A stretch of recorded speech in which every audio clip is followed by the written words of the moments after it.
Today we are going to start 6.14 of your module, that is related with the needy companies. We are again struck down on the classification of company. तो हम other classification की ओर है. Last 2 points हमारे बाकी है, तो जिसमें निधि company का टॉपिक है. निधि कंपनी मीन्स व्हाट? तो निधि कंपनी ये जो पॉइंट है ना, वो काफी सारे हद तक वेस्ट बंगाल में, यानी कि जो अपना ममता बनर्जी है, ममता बनर्जी के स्टेट में इसका बहुत ज्यादा बोलबाला है. Chit fund companies, right? तो चीट फंड कंपनीज के लिए कई सारे फ्रॉड वगैरह आपके ध्यान में आ चुके होंगे. तो चीट फंड कंपनीज जो काम करती है उन्हें निधि कंपनीज कंसिडर किया जाता है. तो right now we are going further. Nidhi companies, company which has been incorporated as a Nidhi with the object of, underline कीजिए, with the object of cultivating habit of thrift, यानी कि cost cutting, and saving amongst its member, receiving deposits from and lending to its members only for their mutual benefit, and which complies with such rules as may be prescribed by central government for regulation of such class of the companies. तो यहाँ पे देखिए, ये जो कंपनियां हैं, इन कंपनियों को निधि कंपनीज को क्या करना है? तो जो इसके मेंबर्स होते हैं, इन मेंबर्स को सेविंग की एक हैबिट क्रिएट करनी चाहिए. सेविंग किसी और तौर पे देखा जाए तो यहां पे इन्होंने वर्ड यूज किया है कि कॉस्ट कटिंग. कॉस्ट कटिंग का मतलब क्या? कि whatever expenditure you think to be expended, आपको जो लगता है कि इतना खर्चा होना चाहिए, तो इससे कम खर्चे में अगर आपको गुजारा करना हो तो आप कैसे करोगे? और जो भी सेविंग आपका हो रहा है, कॉस्ट कटिंग, यानी कि जितना खर्चा आपका है उससे कम खर्चे में अपना गुजारा करिए, और जो भी सेविंग होता है उसे चैनलाइज कीजिए. अब चैनलाइज कैसे करना है? तो इनके लिए ये निधि कंपनियां काम करती है. देखिए, कॉस्ट कटिंग करने के बाद ये मेंबर जो है ना, ये मेंबर्स निधि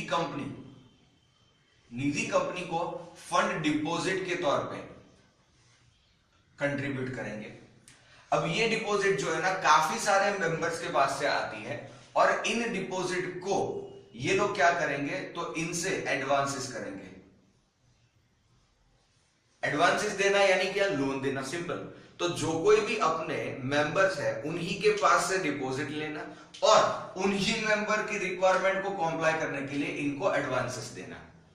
तो ये जो एक्टिविटी चल रहा है, ये एक्टिविटी यहां पे निधि कंपनी का रेगुलर बिजनेस है.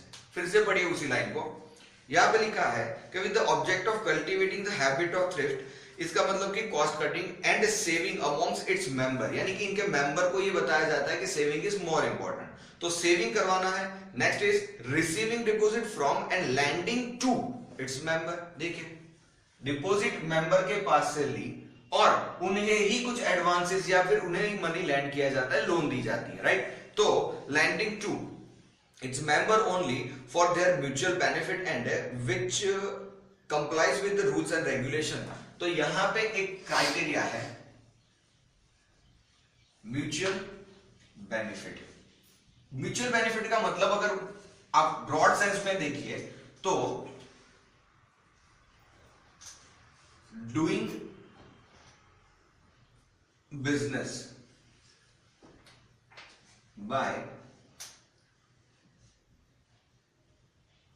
by members and for members only. By members and for members only. ये लोग अपने ही अंदर ये बिजनेस करते हैं. मान लेते हैं कि कोई एक निधि कंपनी का फॉर्मेशन, कोई ABCDEFGHIJ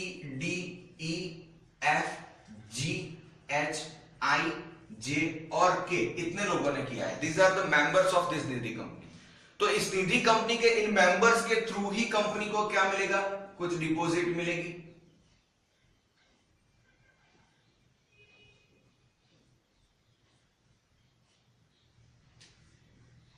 डिपॉजिट भी यही दे रहा है, और इनमें से ही किसी को अगर कभी पैसे की जरूरत हो तो मान लेते हैं कि इन सब ने कंट्रीब्यूट किया है पर हेड. देखिए यहां पे 1 2 3 4 5 6 7 8 9 10 11 लोग हैं.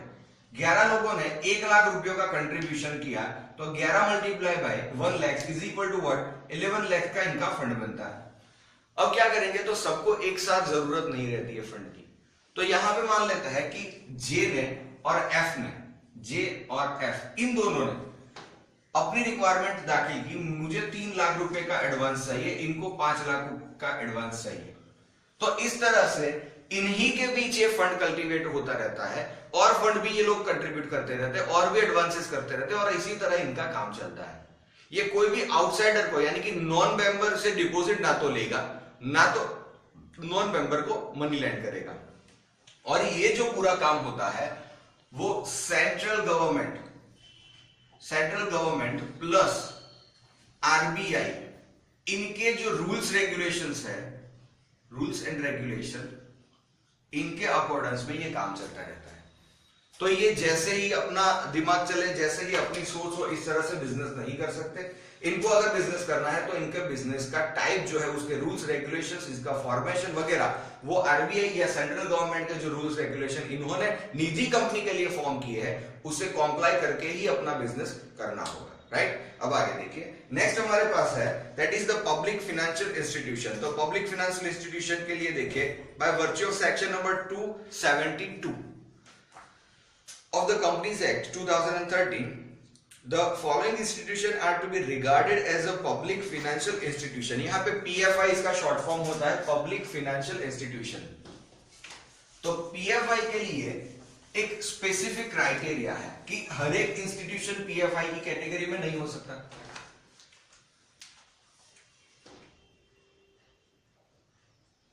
PFI पब्लिक फाइनेंशियल इंस्टीट्यूशन बनने के लिए इनको सबसे पहला जो क्राइटेरिया है वो है फाइनेंशियल इंस्टीट्यूशन तो होना ही चाहिए, और दूसरी बात ये है कि ये नोटिफाइड फाइनेंशियल इंस्टीट्यूशन होना चाहिए, जिसको सेंट्रल गवर्नमेंट ने डिक्लेयर किया है कि these are the institutions to be considered as what, notified public financial institution. देखिए यहां पे लिखा है, Yes, section 2, subsection 72 of the Companies Act 13, the following institution, underline कर दीजिए, following institution are to be regarded as the public financial institution। ये सारी जो institution है वो public financial institution है। आगे, the Life Insurance Corporation of India established under the Life Insurance Corporation Act 1956। तो LIC जो है हमारी, उस LIC को भी पब्लिक फाइनेंशियल इंस्टीट्यूशन कहा गया है, जो कि फॉर्म हुआ है LIC एक्ट 1956 के अकॉर्डेंस में।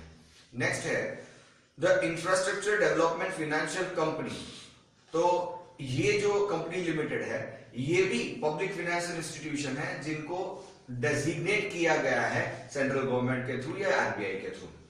नेक्स्ट है हमारे पास specified company referred in the Unit Trust of India, Transfer of Undertaking and Repeal Act 2002।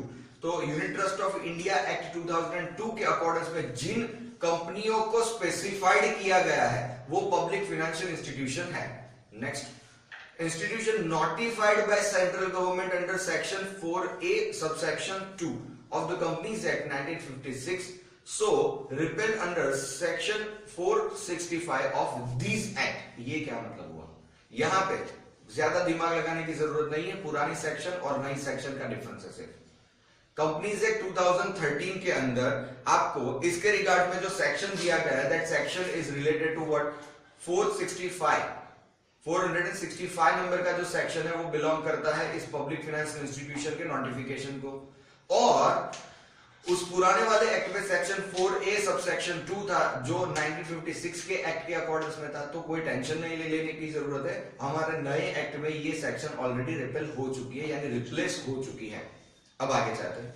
तो such other institution as may be notified by central government in consultation with the Reserve Bank of India, in consultation with the Reserve Bank of India, so provided that no institution shall be so notified unless। अब देखिए, to be notified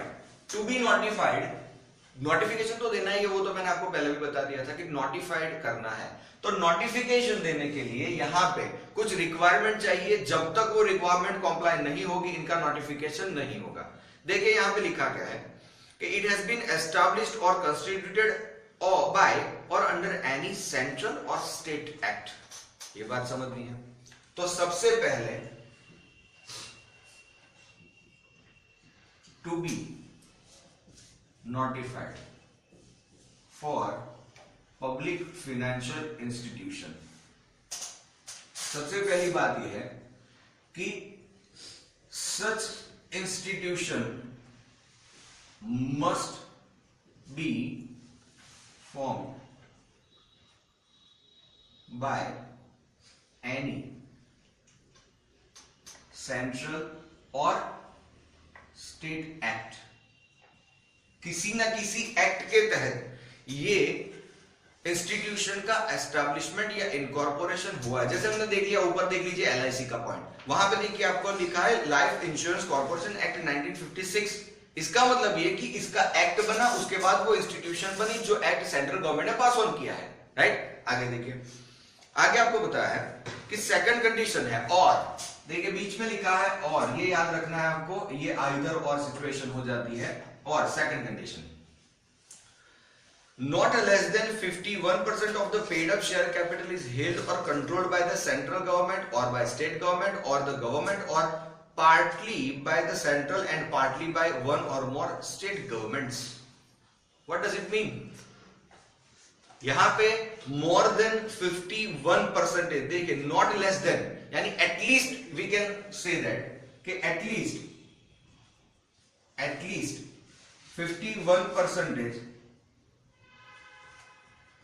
51% of capital or control held by central government or state government or central plus state government. ये जो condition है, ये condition हम पहले भी कहीं पढ़ के आए हैं फ्रेंड्स। इतना जो पार्ट है, इतना पार्ट हमने गवर्नमेंट कंपनी के क्लासिफिकेशन में हमने पढ़ा था। इसका मतलब ये कि इन दोनों में से कोई भी एक कंडीशन वहां पे कॉम्प्लाई होनी चाहिए। एक कंडीशन का मतलब क्या है कि such institution must be formed by specified act, ये बात तो ठीक है। और दूसरी कंडीशन, ये अगर नहीं है तो वो गवर्नमेंट कंपनी होनी चाहिए, we can say that, okay, but government company which is engage in the financial और फाइनेंस सेक्टर। क्योंकि जब भी हमारे पास इस फाइनेंस की बात आती है तो याद रखिएगा इसकी गवर्निंग अथॉरिटी जो है वो आरबीआई, इसे हमें नहीं भूलना है, रिजर्व बैंक ऑफ इंडिया। किसी भी हाल में मॉनिटरी रिजर्वेशन या मॉनिटरी बिजनेस की बात आएगी तो आपको हमेशा आरबीआई को ध्यान में रखना है और आरबीआई को ध्यान में रखते हुए ही हमारा बिजनेस सेटअप कंसीडर करना है, ओके। आगे देखिए, सो ये दो कंडीशन जो है, इसमें से कोई भी एक कंडीशन अगर कॉम्प्लाई होती है तो ही हमें ये मानना है कि दिस कंपनी और this institution is eligible to be what public financial institution by notification of central government और स्टेट गवर्नमेंट, ओके। तो नोटिफिकेशन होना जरूरी है और इसकी ये कंडीशन, कोई भी एक कंडीशन कॉम्प्लाई होना जरूरी है क्योंकि दो कंडीशन के बीच में लिखा है और, okay. Yes, here we are going to conclude the classification. तो क्लासिफिकेशन का पार्ट यहाँ पे खत्म होता है। आगे एक छोटा सा पॉइंट था, जो पॉइंट हमने लेफ्ट किया था, that was related to lifting of corporate veil. So now moving towards the lifting of corporate veil. Now the topic is lifting of corporate will. When we had discussed about the characteristics of company, हमने वो point देखा था कि जिसमें हमने characteristics of company के बात की थी, जिसमें एक सेपरेट लीगल एंटिटी, ये कैरेक्टरिस्टिक्स था, राइट। और perpetual succession, separate legal entity, और दूसरा था परपेचुअल सक्सेशन। ये दो जो टॉपिक है, इन टॉपिक की वजह से ये लिफ्टिंग ऑफ कॉर्पोरेट विल का टॉपिक आता है। अब कॉर्पोरेट विल मतलब क्या, तो यहां पे देखिए मैंने एक वर्ड आपको उस टाइम बताया था कि यहां पे जो मैनेजमेंट है वो बोर्ड ऑफ डायरेक्टर्स का है, ओनर जो है ये शेयर होल्डर है, और कंपनी जो है ये एक सेपरेट पर्सन है इन आइज ऑफ लॉ। ये तीन चीजें इस पूरे टॉपिक के लिए बहुत ही इंपॉर्टेंट है। Perhaps you may studied about it in your BCom syllabus। तो ये बीकॉम सिलेबस का ही टॉपिक है। अनफॉर्चुनेटली ये आपको शायद आज की डेट में क्लियर ना हो, तो कोई बात नहीं, आज समझ पूरा आ जाएगा। तो इसे देखिए, ये तीन चीजें आप समझ लीजिए कि कंपनी एक ऐसी चीज है कि कंपनी का मैनेजमेंट जो है वो बोर्ड ऑफ डायरेक्टर करता है, जो कि ओनर नहीं है, राइट? ओके। कंपनी के ओनर्स जो है वो शेयर होल्डर है, जो कि मैनेजमेंट नहीं कर सकते, मैनेजमेंट नहीं कर सकते। और तीसरा एक पॉइंट है कि कंपनी जो है ना वो एक सेपरेट पर्सन है। सेपरेट पर्सन का मतलब यहां पे ये है कि कंपनी अपने खुद के नाम पे शेयर्स होल्ड कर सकती है, शेयर परचेज कर सकती है। कंपनी अपने खुद के नाम पे कोई भी असेट होल्ड कर सकती है, कोई भी शूट फाइल कर सकती है किसी के अगेंस्ट में। तो कंपनी के ऊपर भी कोई पर्सन फाइल कर सकता है केस। और दूसरी बात हमने अभी भी रिसेंटली एक दो पॉइंट्स में देखी थी कि जिसमें बताया था कि जो कोई भी पेनल्टीज 2013 एक्ट में है वो सारी पेनल्टीज दो हिस्सों में बटी हुई है, राइट? जब भी हम पेनल प्रोविजन देखेंगे तो पेनल्टी की दो विंग है, एक है कंपनी के लिए और दूसरा है उसके बोर्ड ऑफ डायरेक्टर्स के लिए, बोर्ड ऑफ डायरेक्टर्स या फिर डिफॉल्टिंग पर्सन के लिए। तो यहां पे जब भी हम देखेंगे ना तो मॉनिटरी या मनी रिलेटेड पेनल्टी है, यहां पे मनी प्लस इम्प्रिजनमेंट, इन दोनों की पेनल्टी है। तो इसका मतलब ये हो रहा है फ्रेंड्स कि हर बार कंपनी जो है ना वो अपने बोर्ड ऑफ डायरेक्टर से, अपने शेयर होल्डर से एक अलग उसका एग्जिस्टेंस प्रूव करती है in the eyes of law. वो अलग है अपने शेयर होल्डर्स या अपने जो बोर्ड ऑफ डायरेक्टर्स है उनसे अलग क्राइटेरिया है इसका। अब होगा क्या? तो कई बार इस सेपरेट लीगल एंटिटी का जो कंसेप्ट है ना, इसका फायदा उठाया जाता है। किस तरह से? मान लेते हैं कि किसी ने एक कंपनी फॉर्म की, उस कंपनी का इनकॉर्पोरेशन और उसका ऑब्जेक्ट जो है वो अपने पास है मेडिसिन। इसने मेडिसिन बनाने के लिए एक कंपनी फॉर्म की। अब ये जो मेडिसिन है ना वो मेडिकल हिस्ट्री में प्रोहिबिटेड है। नार्कोटिक्स या फिर मेडिसिन के जो कोई भी लॉज एंड रूल्स रेगुलेशंस है, ड्रग्स रिलेटेड जो अपना कंट्रोलिंग अथॉरिटी है, उनके थ्रू ये कंपनी जो मेडिसिन बनाने वाली है वो मेडिसिन प्रोहिबिटेड है। फिर भी इसने ये मेडिसिन का प्रोडक्शन किया, सेलिंग किया, और इसके बाद जैसे ये डायग्नोज होता है कि ये कंपनी कुछ ऐसी एक्टिविटी कर रही है जो कि इलीगल है, तो लीगल प्रोसीडिंग चलेगी। किस पे चलेगी? लीगल प्रोसीडिंग चलेगी कंपनी के ऊपर। At that time board of director who is the management authority will reveal themselves कि हमने कुछ नहीं किया भाई, हमने तो कंपनी का मैनेजमेंट सिर्फ करके दिया है, हमारा इसमें कोई हाथ नहीं है। शेयर होल्डर बोलेंगे भाई हमें क्या पता था ये कौन सी चीज बनाने वाली है, क्या है, मैंने तो सिर्फ पैसे दिए थे। और कंपनी तो एक सेपरेट एंटिटी है ना, कंपनी के ऊपर केस हो सकता है, कोई कंपनी के ऊपर भी केस कर सकता है। तो इट इज बेटर कि आप कंपनी के ऊपर केस फाइल कीजिए, हमें क्यों झंझट में फिजूल में डाल रहे हो। हम देख लेंगे कंपनी के केस में क्या होता है, but we are not responsible. ऐसा एक शील्ड कंपनी की आड़ में या कंपनी को एक ढाल की तरह, एक शील्ड की तरह जब यूज किया जाए तो वो रीजन है इसका ये characteristics, separate legal personality in the eyes of law. तो हर बार कोई भी ऐसी एक्टिविटी करने से जो कोई भी लीगल प्रोसीडिंग आएगी वो लीगल शूट फाइल होगा कंपनी के नाम पे, उसके बोर्ड ऑफ डायरेक्टर्स का दामन साफ रहेगा। और वो लोग क्या करेंगे, तो वो कंपनी को अपने शील्ड की तरह यूज करेंगे, वो उसकी ढाल बना के रखेंगे, बोलेंगे हमने कुछ नहीं किया, जो कुछ भी कर रही है कंपनी कर रही है, because company is legal person.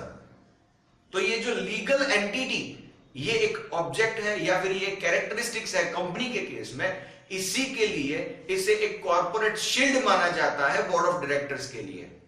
और जब ऐसा कुछ हो तो कंपनी को फिजूल में परेशान होने की जरूरत नहीं है, क्योंकि it's not a living personality, company एक लिविंग पर्सनालिटी नहीं है, कंपनी का दिमाग नहीं है, कंपनी के हाथ पैर आंखें कुछ है ही नहीं, ये तो इन द आईज ऑफ लॉ एक पर्सन है, राइट। तो यहां पे कंपनी को इस डिसीजन के लिए आप जिम्मेदार ठहराओ, ये एक इलीगल इमोरल एक्टिविटी हो जाती है।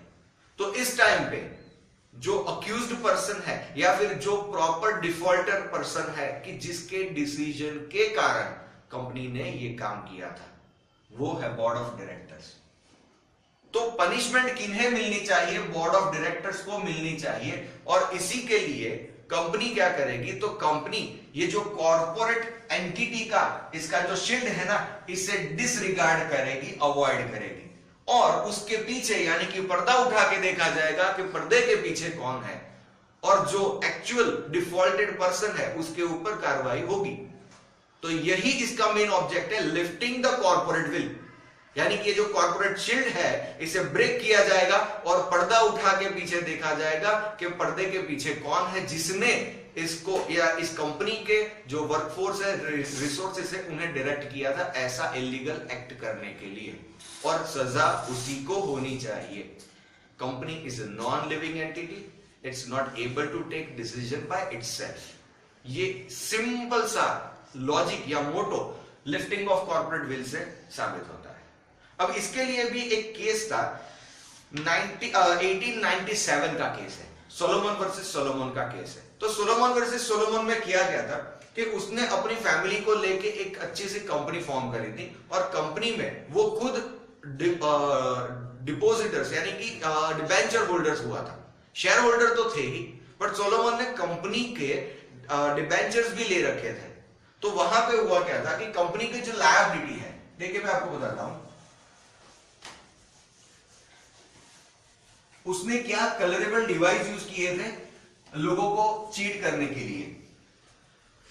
तो हुआ क्या, कंपनी की जब बैलेंस शीट बनी तो यहां पे आता है शेयर कैपिटल, ये शेयर कैपिटल यहां पे है, और उसने कंपनी के शेयर कैपिटल में सोलोमन ने फैमिली कंपनी ये फॉर्म किया था कि जो भी शेयर होल्डर्स है वो सारे फैमिली के हैं।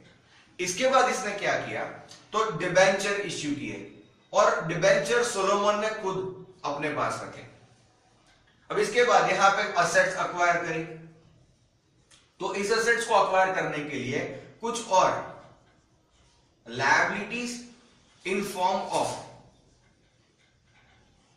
लोन्स एंड क्रेडिटर्स, ये इसने क्रिएट किया। ये जो पार्ट है, इस पार्ट में से अगर आप प्रेफरेंशियल क्रेडिटर को देखें तो that is what debenture holders. Obviously liquidation का अकाउंटिंग अपन क्या है फ्रेंड्स, तो अकॉर्डिंग टू द लिक्विडेशन अगर हमने सिक्योर डिबेंचर इश्यू किए हैं तो ये क्रेडिटर्स या लोन जो लैंडर्स है उनसे पहले डिबेंचर होल्डर को पेमेंट होना चाहिए। अब इसने क्या किया, कंपनी को 3-4 साल तक लॉस में रखा, और लॉस में रखने के बाद इसका लिक्विडेशन प्रोसीजर कर दिया। अब लिक्विडेशन प्रोसीजर में होता क्या है कि सारी असेट्स को सेल आउट करके जो कोई भी फंड आता है उस फंड से इनका पेमेंट होना है, या तो फिर इनका पेमेंट होना है डिबेंचर होल्डर्स का, या तो फिर क्रेडिटर्स का पेमेंट होगा। बट प्रेफरेंशियल कौन है? प्रेफरेंशियल है डिबेंचर होल्डर्स। तो यहां पे ये लोगों ने देखा कि यार ये तो गेम कर गया। इसने क्या किया, डिबेंचर भी अपने नाम से रखे थे, तो इनको पैसे मिले, इससे पहले तो सोलोमन खुद अपने पैसे निकाल लेगा, और उसके बाद अगर कुछ बचता है तो इन लैंडर्स को या क्रेडिटर्स को मिलेगा। तो यहां पे कोर्ट में केस गया। कोर्ट में केस में जाने के बाद कंपनी को सोलोमन के फेवर में, यानी कोर्ट को सोलोमन के फेवर में डिसीजन देना पड़ा। क्यों? क्योंकि कंपनी और उसके जो मैनेजमेंट पर्सन है, या फिर उसके जो डिबेंचर होल्डर्स है, या तो फिर उसके शेयर होल्डर्स है, ये लोग डिफरेंट पर्सनालिटीज है। तो कंपनी के डेट के लिए हम डिबेंचर्स कोई भी हो वेदर इज प्रमोटर और नॉट, कोई भी बंदा हो, उसे हम ये नहीं कह सकते कि ये प्रमोटर ही है जिसके पास डिबेंचर है तो उसे पेमेंट नहीं मिलना चाहिए। नहीं, दोनों अलग है।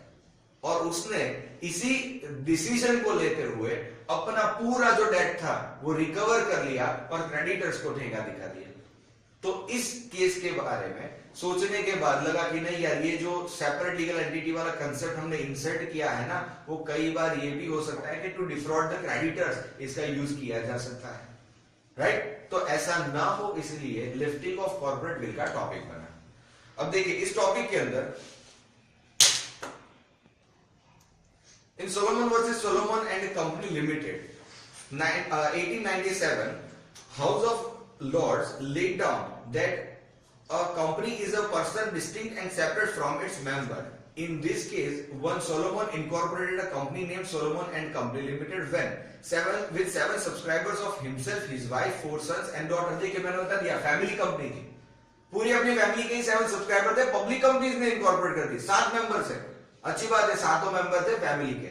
आगे देखिए This company took over the personal business assets of a Solomon for so and so pound, यहाँ पे pound के अंदर है, and in turn Solomon took 20,000 shares of 1 pound each and debenture worth rupees 10,000 of the company with charge on the company's asset. देखिए इसने secure debenture अपने नाम पे रखी है, तो इसका मतलब ये कि यहाँ से asset जैसे ही सोल्ड आउट होगी फर्स्ट चार्ज किसके ऊपर आएगा, तो वो डिबेंचर होल्डर्स के पास जाएगा पैसा। आगे His wife, daughter and 4 sons took up one share each.